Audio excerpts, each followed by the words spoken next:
round there, gentlemen. We are going now to 5-minute rounds, and we'll start with Mr. Poilievre, followed by Mr. McLeod. Mr. Poilievre, 5 minutes. Mr. Chair, I'll be taking Mr. Poilievre's time. Oh, okay. Who was that yelled there? MP Barrett, sir. Oh, okay. Sorry, Mr. Barrett. Yeah, I had Mr. Poilievre on my list. I'll not take my talking from your time. You get the floor. Thank you. Prime Minister, just looking for a number. How many times would one of your ministers need to be found guilty of breaking the Conflict of Interest Act for you to fire them? How many times, sir? Obviously, our cabinet is formed of extraordinary individuals who serve their country, and I have confidence in their ability to do just that. How many times would they need to break the act before you would fire them?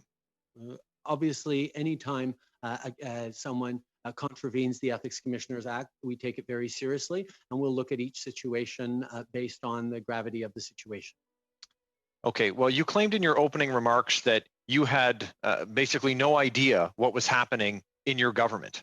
Who are you holding accountable for this decision?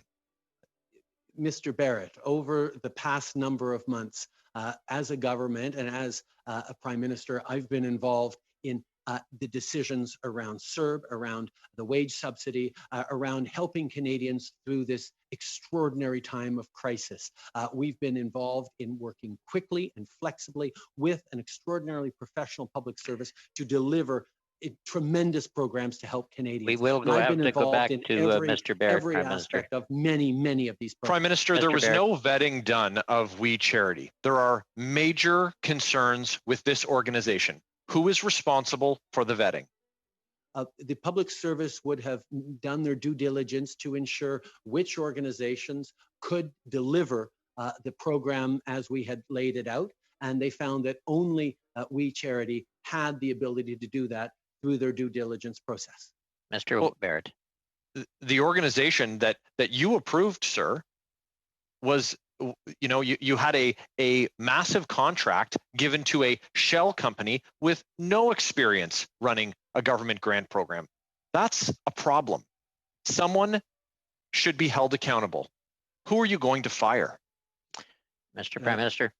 Mr. Barrett, the public service, which has delivered extraordinary programs, including with third-party organizations. When we wanted to help out shelters, we went through United Way. When we wanted to help food banks, the public service reached out to Food Banks Canada to make sure that they could get that money out. They have consistently worked with third-party organizations. As part of their decision to do that, they have done full due diligence on that organization's ability to deliver the program. And Prime Minister, Cabinet, they were capable of Prime Minister, doing Cabinet is responsible for decisions, not the public service. A major mistake was made.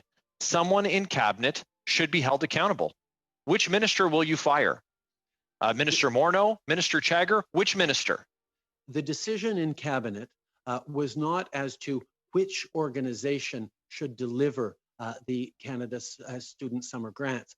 The decision in Cabinet was, should we have a summer grants program or not? That was the binary choice given to us by the public service and the minister, and Cabinet made a decision that creating opportunities for young people to serve across the country. Do you still think We was a good worthwhile. choice? Do you still think We was a good choice to run this program, sir? We will never know, because they pulled out of that being able to deliver the program, partially because I hadn't recused myself and created complications here, and that's something that I deeply regret, because creating opportunities for young people to serve is something that matters deeply to all Canadians across the country. Mr. Barrett, I'll not take the time from you, Mr. Barrett, but somebody's got their mic on and some sound is coming through. Okay, Mr. Barrett. Were you aware that the We organization had fired its board chair shortly before they were given this contract? No, I was not. Were you aware that We had fired a very large portion of its staff? No, I was not. How many times did your family members receive remuneration from this organization since you've been elected as Prime Minister? As I said, my wife works on an unpaid basis for we and other organizations, and had it cleared by the Ethics Commissioner in advance for both her engagement, because she's been an advocate and a TV and radio host professionally through her entire career, that her activities with this organization and other organizations for free, with being reimbursed for expenses, was something that was cleared by the Ethics Commissioner when she first wanted to become an advocate around these issues with that organization. You have a minute left, Mr. Barrett.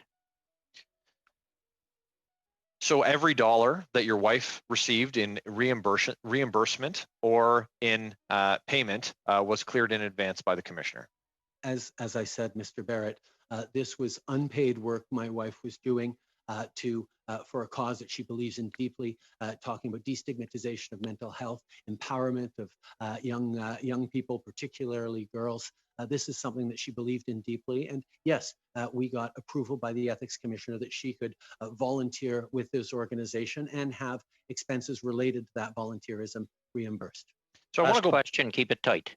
Well, I want to know if the Prime Minister can tell us what due diligence looks like. We have an organization that had no assets. It was a shell corporation. They were in violation of bank covenants, a fired board chair. They were firing employees, and the Government of Canada handed over a $500 million contract for them to administer. What was that due diligence that was done, sir?